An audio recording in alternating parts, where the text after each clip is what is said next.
بسم اللہ الرحمن الرحیم الحمد للہ رب العالمین وصلی اللہ علی محمد وآلہ الطاہرین اللہم صلی علی محمد وآلہ محمد وعجل فرجہ. چلیں پانچواں سبق کاتبین وحی، وہ افراد اور وہ اشخاص کے جو وحی الہی لکھنے پر مامور کیے گئے تھے، جن کو قرآن کی آیتیں تحریر کرنے کے لیے، لکھنے کے لیے، محفوظ کرنے کے لیے اللہ کے رسول نے معین کیا تھا، ٹھیک، جنہیں کاتبان وحی کہا جاتا ہے. یقیناً نزول قرآن کے وقت آیات الہی، قرآن کی آیتوں کو تحریری شکل میں محفوظ کرنے کی ذمہ داری قبول کرنا بہت بڑا شرف ہے. جن لوگوں کو یہ شرف نصیب ہوا واقعی وہ قابل تعریف و تمجید ہیں. سمجھ رہے ہیں؟ اب یہ کاتبین وحی، ایک سوال پیدا ہوتا ہے، وہ یہ ہے کہ جس کے قلب مبارک پر وحی الہی اترتی تھی، جس کی بارگاہ میں آیتوں کا نزول ہوتا تھا، اس نے خود اپنے ہاتھوں سے آیات الہی کو تحریر کیوں نہیں کیا؟ کیوں نہیں لکھا؟ کیوں دوسرے سے لکھوایا؟ ٹھیک، یہ ایک طریقے کا سوال ہے. رسول خدا نے خود کیوں نہیں لکھا آیتوں کو؟ سمجھ رہے ہیں؟ ہاں، دوسروں سے کیوں لکھوایا؟ کیوں رسول خدا کو وحی الہی کی حفاظت کے لیے، آیات الہی مکتوب کرنے کے لیے کاتبوں کی ضرورت پڑی؟ کیا آپ لکھنا پڑھنا نہیں جانتے تھے، یا لکھنا پڑھنا جانتے تھے لکھنا نہیں چاہتے تھے؟ وجہ کیا ہے؟ تو الگ الگ خیالات، الگ الگ نظریات تھے لوگوں کے. اہل سنت کے ہاں جو بات مشہور ہے، اہل سنت جو نظریہ رکھتے ہیں وہ یہ ہے، کہتے ہیں کہ چونکہ رسول خدا امی یعنی ان پڑھ تھے، لکھنا پڑھنا نہیں جانتے تھے، اس لیے مجبوری تھی ان کی کہ جو آیتیں خدا کی طرف سے ان کے پاس اتر رہی ہیں، آ رہی ہیں، انہیں دوسروں سے لکھوائیں اور محفوظ کریں. واقعاً یہ بات تسلیم کرنے کے قابل ہے، اس بات کو قبول کی جا سکتی ہے. ہمارا ضمیر، ہمارا دل، ہماری عقل قبول کرتی ہے کہ قرآن جیسی عظیم کتاب ایک ایسے شخص کے اوپر نازل ہو کہ جو لکھنا بھی نہیں جانتا ہو، پڑھنا لکھنا بھی نہیں جانتا ہو. اچھا، یہ کیوں کہا؟ اس کی دو وجہ. ایک وجہ تو خود قرآن مجید میں نبی کریم کی جو ایک صفت، ایک نسبت بیان کی گئی ہے، امی. بعض لوگوں کو اس سے دھوکہ ہوا، کہنے لگے امی کا مطلب ہوتا ہے ان پڑھ، جاہل، ہے نا. فآمنوا باللہ ورسولہ النبی الامی، اللہ اور اس کے رسول اور نبی کی جو امی ہے اس پر ایمان لیا. امی سے کہا کہ ان پڑھ، کیا ہے؟ ان پڑھ، ان پڑھ نبی پر ایمان لیا.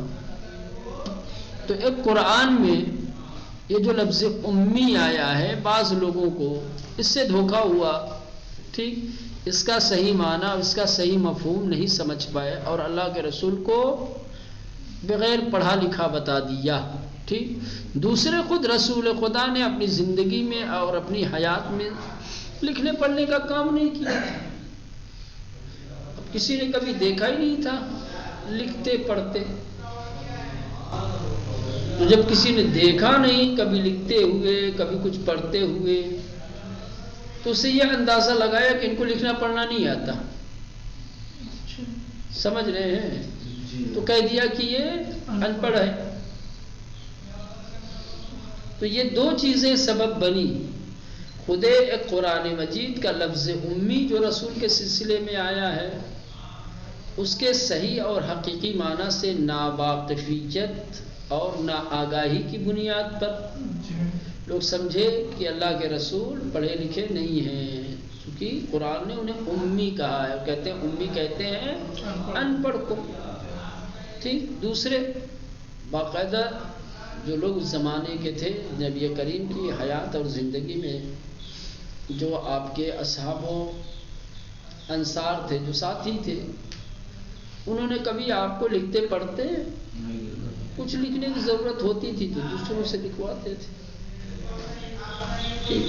اور کبھی کوئی چیز بس وہی جو قرآن کی وحی نازل ہوتی تھی، جو آیتیں نازل ہوتی تھی، انہیں کی تلاوت کرتے تھے. ٹھیک. تو کبھی لکھتے پڑھتے آپ کو نہیں دیکھا تو کہہ دیا کہ ان کو لکھنا پڑھنا نہیں آتا. سمجھ رہے ہیں؟ اب اس کا دو جواب.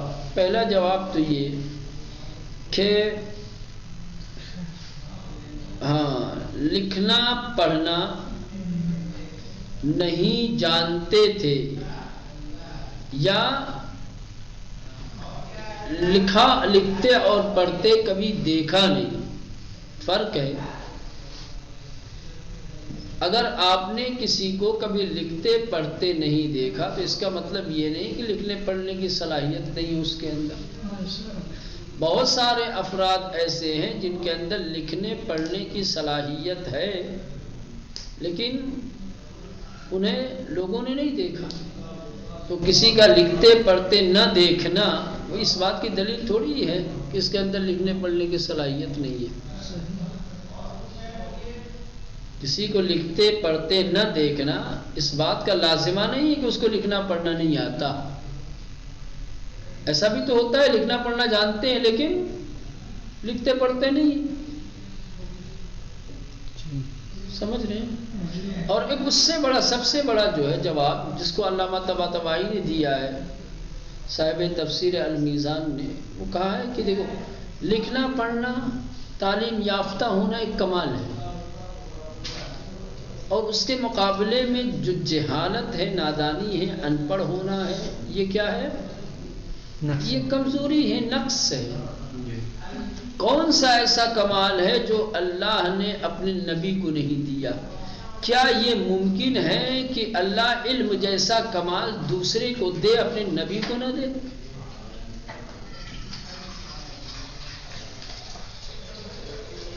ہو سکتا ہے.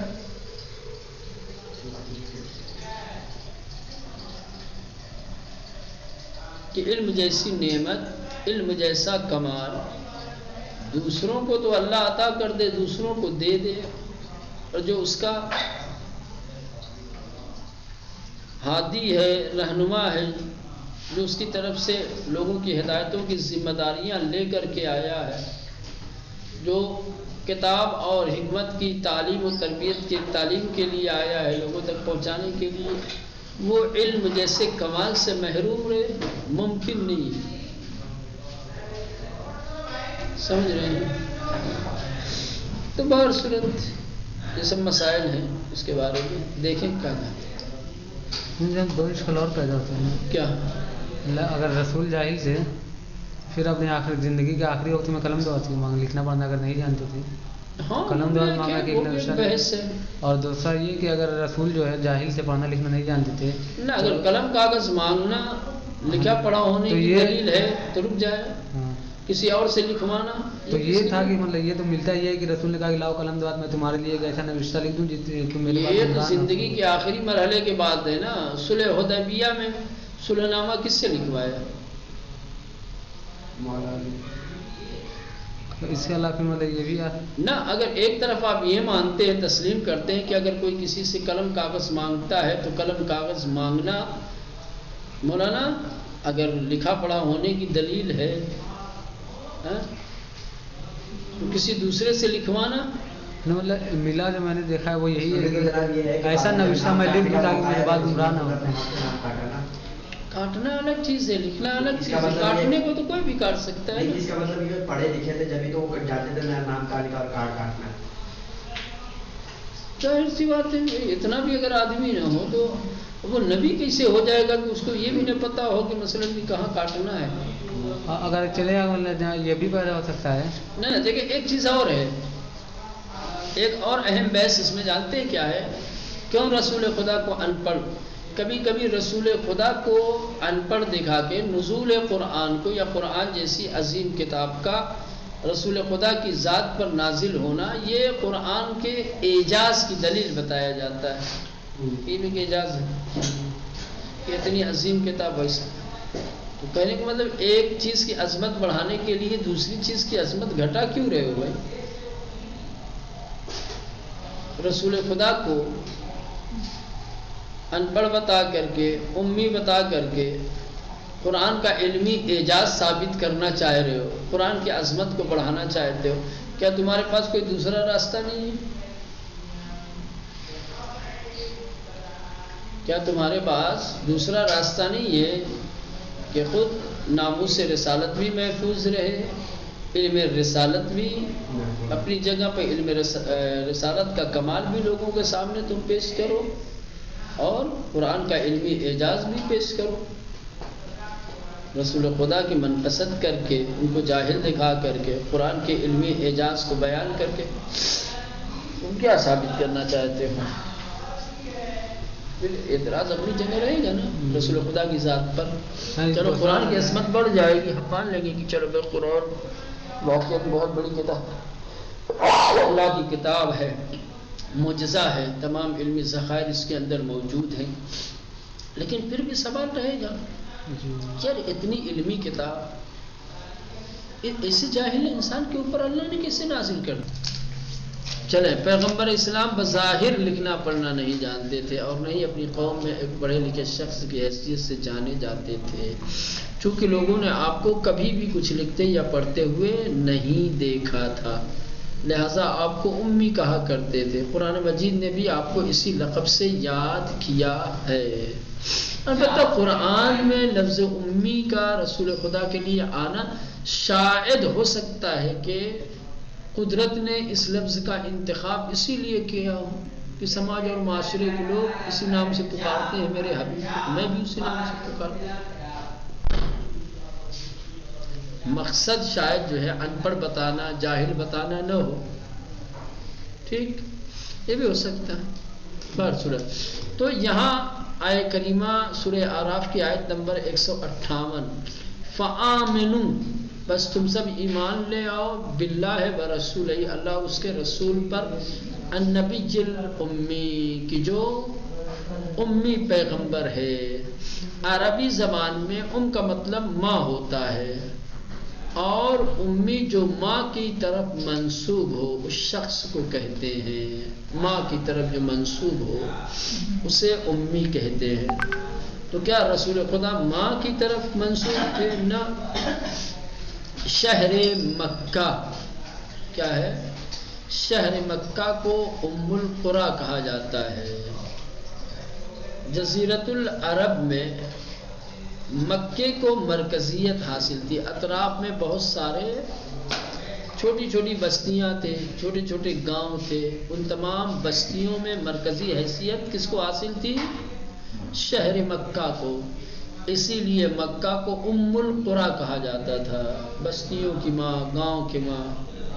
اور چونکہ رسول خدا کا تعلق اسی مکے سے تھا اسی لیے آپ کو امی کہا گیا. مکہ ہو گیا نا، اور جو مکہ کی طرف منسوب ہوگا وہ امی. البتہ قرآن مجید میں دوسری جگہوں پر بھی یہ لفظ آیا ہے، جیسے سورہ جمعہ وغیرہ میں بھی ہے. اور یہ هو الذی بعث فی الامیین رسولا منہم،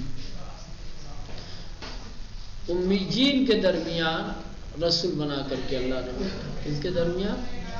امیین. اب یہاں یہ جو امیین ہے، یہ امیین وہی اہل مکہ ہیں، وہ لوگ کہ جو مکہ کے رہنے والے تھے، جن کی نسبت مکے کی طرف ہے، یہ وہی لوگ.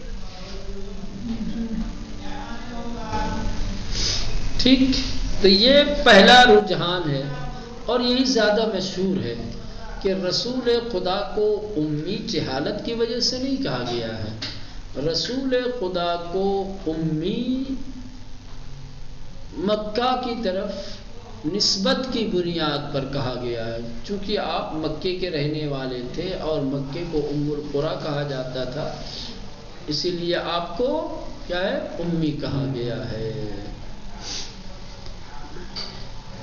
اب یہاں کچھ رجحانات ہیں ان کو بیان کر رہے ہیں، وہ یہ ہے کہ پہلا رجحان قرآن کی دوسری آیتوں سے زیادہ میل کھاتا ہے، یہ جو پہلا رجحان ہے وَمِنْهُمْ أُمِّيُّونَ لَا يَعْلَمُونَ الْكِتَابَ إِلَّا أَمَانِيَّ، جو پہلا رجحان تھا کہ لکھنا پڑھنا نہیں جانتے تھے۔ شہرت کی جو وجہ یہ ہے، آپ کو جو امی کہا گیا ہے، سمجھ رہے ہیں، اور مکہ والا نہیں جو ان پڑھ کہا گیا ہے، سمجھ رہے ہیں، اس کی وجہ یہ ہے کہ دوسری آیتوں میں بھی آپ کچھ یہی کلمہ استعمال ہوا ہے امی، لیکن یہاں پر امی جو استعمال ہوا ہے وہ یہودیوں کے لیے کہ جو لکھنا پڑھنا نہیں جانتے تھے۔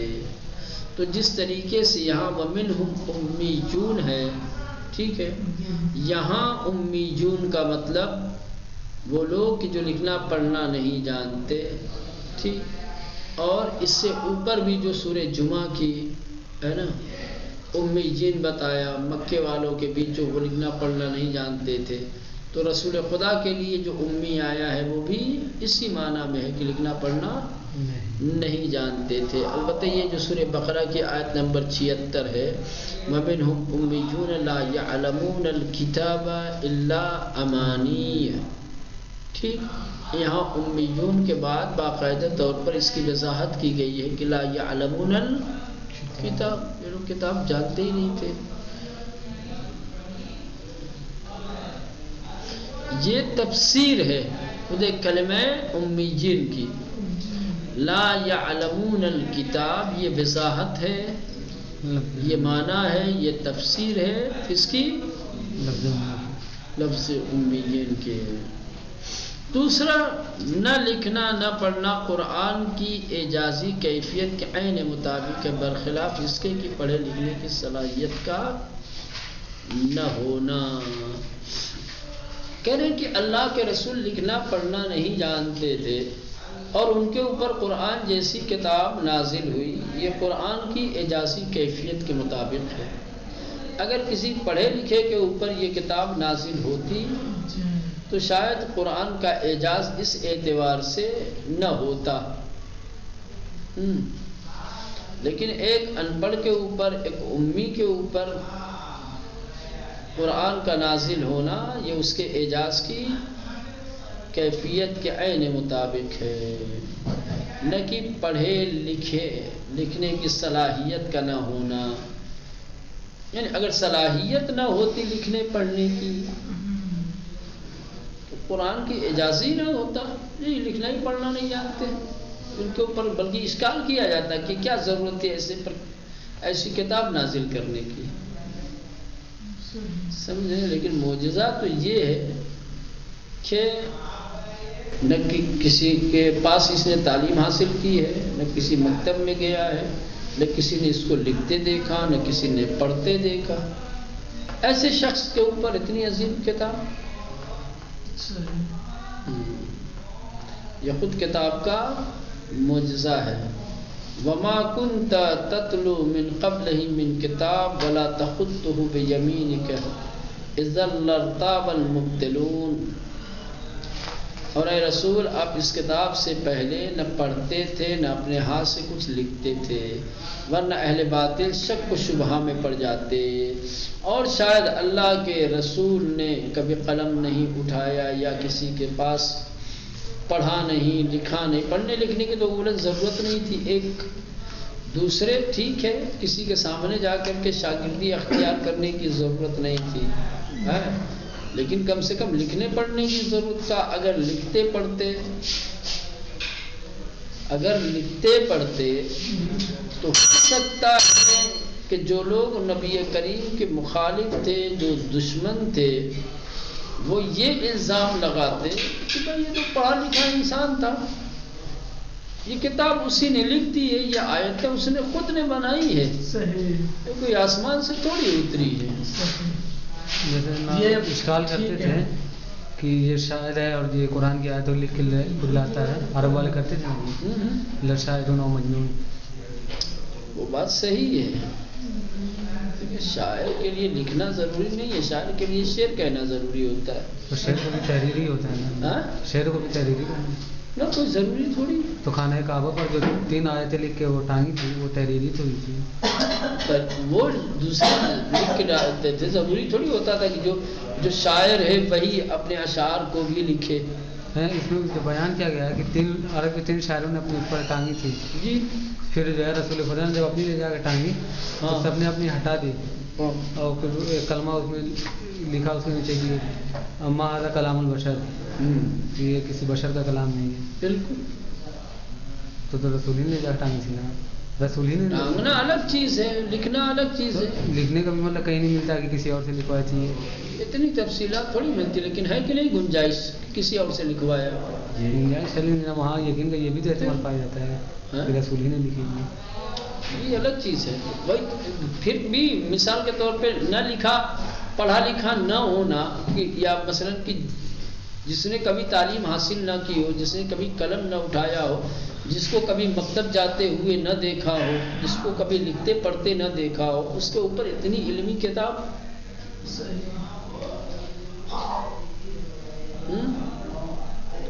یقین اب اشکال کوئی نہیں کرتا، لیکن اگر رسول خدا بچپنے سے ہی لکھتے پڑھتے تو یہ قرآن خود ہی نے لکھا ہے، ہاں، تو کافروں کو بہانہ مل جاتا، مشرکوں کو بہانہ مل جاتا یہ اشکال وارد کرنے کا، یہ شبہہ ایجاد کرنے کا کہ بھئی ہم اس کو اللہ کا کلام نہیں مانتے۔ پڑھا لکھا انسان ہے، قلم اس کا بڑا مضبوط ہے، خود نے لکھ دیا ہوتا۔ شاید مشیت نے اسی لیے رسول خدا کو دور رکھا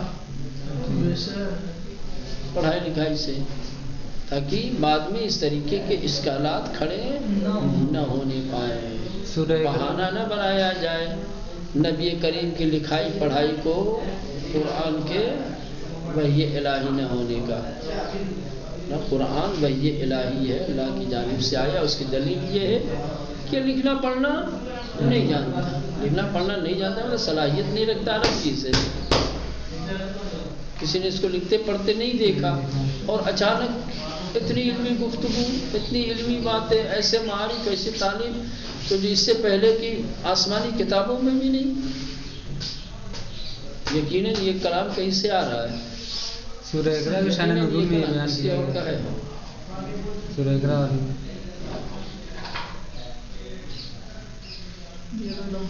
لہذا جو اوپر آیت بیان کی ہے کہ لکھتے پڑھتے نہیں تھے اس سے پہلے، اگر آپ اس سے پہلے لکھتے پڑھتے تو باطل کو شبہ ہو جاتا،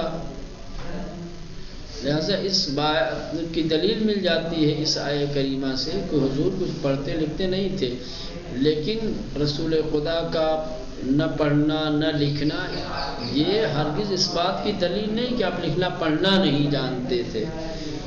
لکھنا نہ پڑھنا یہ دلیل نہیں ہے کہ لکھنا پڑھنا انسان نہیں جانتا یا صلاحیت نہیں ہے۔ معترضین اور باطل پرستوں کو خاموش کرنے کے لیے یہ آیت کافی ہے، چونکہ رسول کو تعلیم یافتہ نہیں سمجھتے تھے، لہٰذا انہیں اعتراض کے دروازے بند نظر، یہ اعتراض کا دروازہ بند کیا گیا ہے۔